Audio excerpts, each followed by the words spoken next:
Hi, Carol here from That Irish Schoolhouse. Welcome to my channel. For anyone who is new, I am a mom of four and I homeschool too. And so this is my third year doing homeschooling and it has changed every single year. This is my second year homeschooling two kids, but last year was more of like preschool type stuff, so it wasn't too bad. But this year I have a junior infant and a first classer, so it's a little bit more structured this year. So this is my first proper year of homeschooling two kids. So I put up an Instagram post of our little packets that we are using, and so I just wanted to quickly go through my system, what we're going to do for the day, and so that you have an idea of how I do my homeschool. All right, so this is my son's desk. As you can see, his list is here. It's handwriting, English, math, spelling, and sight words. And so after he is done, he can do like fun things here. These are little magnet tiles, and we have a whiteboard that I put beside him. And when he is finished, he can start doing those, or he can start looking at these for fun. This is obviously his pencil case. Forgot what it was called there for a second. These are fun things just at the front of his pouch that he can do after he has finished his work. So the idea basically is that he has everything that he needs in this pouch. So if I tell him it's time to do handwriting, he himself can go get his handwriting, take out a few sheets, however many I tell him, and do it. And then obviously I'll come right back because I'm just right next to him with his sister. Similarly with maths, I will tell him what I want him to do.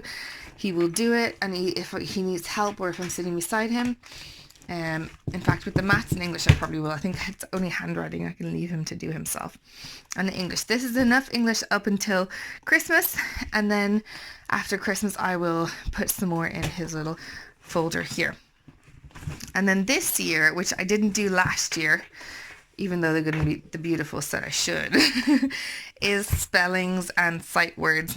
I was trying to figure out a way to make it less just papers all over the place. So his spellings are here, and he's going to go through his spellings, and if he knows the spelling, he doesn't need to work on it again. Spellings, I'm in two minds about whether they're important or not, but I'm going to go with it. Similarly with sight words, we are going to do the sight words this way, and we're just going to use ticks. So I mean, I think that's probably a way that he can easily access all his stuff, and it is just in this little pouch here, and that is his homeschool stuff. So as you can see, the table is very neat when everything's packed away. And so there were various reasons why I chose to do like a pouch system this year. I had buckets or baskets last year, and I found myself putting the papers from the pouches. Showed you how I did it my system, my Good and the Beautiful PDF system. I would take it from the pouch, put it in the bucket, then from the bucket the kids would do it, and then I would put them away every so often, like kind of like at the end of the week, pop it into their filing. Now, because I have two who have quite a lot of writing work each to do, I just wanted to make it a little bit more seamless when I was going from one to the other, that they were able to do a little bit more. So kind of not self-directed, but just that giving them the independence that I've already put everything that they needed there, so they can just take it out, and I can tell them, get a lesson ready or take a lesson out, and I'll be over to you in a second. I'm hoping this system will work well with my daughter too, who will only have two subjects to do, but sort of needs a lot more one-on-one attention because obviously she's a junior infant. She can't read. So I wanted to kind of give her the tools that she would feel more confident in what she's doing. So she keeps asking me when she's going to be able to read. And I keep saying it's a gradual thing. There's not a day, there's not a time. So I'm trying to give her the confidence and the tools that she needs in order to feel like she's reading and that she's doing well. She's able to do what her bigger brother is doing. So as you can see, Neve just has English, maths, and then fun. The fun parts are either the bricks or the like she has a colouring in packet, a colouring in box down there, or the things on the front of her packet. Her pencil case, obviously. And this is her packet. So these are her fun things she can do afterwards. After she has ticked her English and her maths, she can do these things, and she doesn't need my help to do this. So if I am with her brother, she can do these by herself. Neve actually has 2 English curriculums and 2 maths curriculums. This is a full curriculum, and this is revision for the day. As you can see, there's just a little bit each day, and this is proper. Now the only thing is, she did junior infants maths last year, and I felt that she was definitely well able for senior infants maths. It's still quite simplistic, as you can see.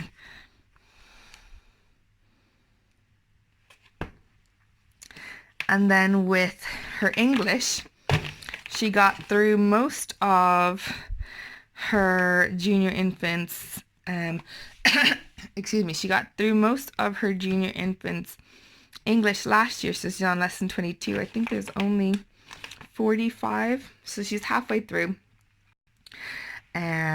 I wasn't sure whether to continue on with this or whether to just do Explode the Code, which I got as a gift from a friend, and I thought that this looked really nice, and I thought she might like the book a little bit better, just have something different. We have the Primer K for after Christmas, so this is just to go up until Christmas. So I have 2 of these, but I'm probably not gonna complete this one. I'll probably just do this and then do Primer K after Christmas. Flipped it around. So the Primer K, actually the kids start blending sounds together, and so seeing as she is already looking for, she wants to read, all you need to do now is make sure she can recognize the letters and the sounds that go with them. And once I make sure that she can do all that with all the letters before Christmas, then I think she will be able for the Primer K after Christmas. And I did Primer K with Hunter, I think from February, and we still got it done by June. So I know it's a very, very short course. I think it's only a couple of weeks long. So I think she will really look forward to that. And that's why I'm not really too fussed on whether we finish the junior infants or whether we do the go for the code, because I know we're doing the Primer K. This is just more to like get her into the homeschooling and letter recognition, still to have fun as well. She's excited about homeschool. I want to give my kids a joy of learning.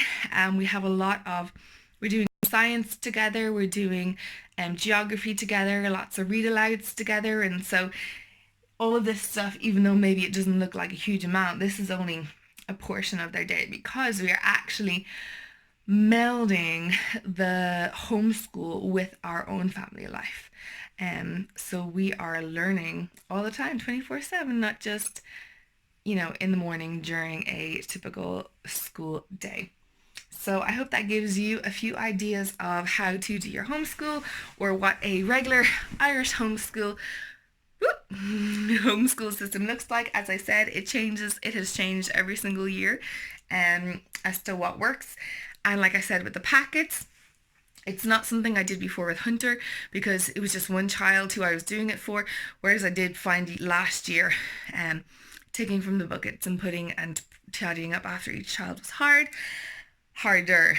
And so giving the children kind of their own independence and responsibilities of tidying their desks afterwards, and this is your ruler, this is your sharpener, this is your pencil case, and make sure that you packed up right afterwards. I think will be really positive for them too. Let me know what you think, and see you again soon. Bye.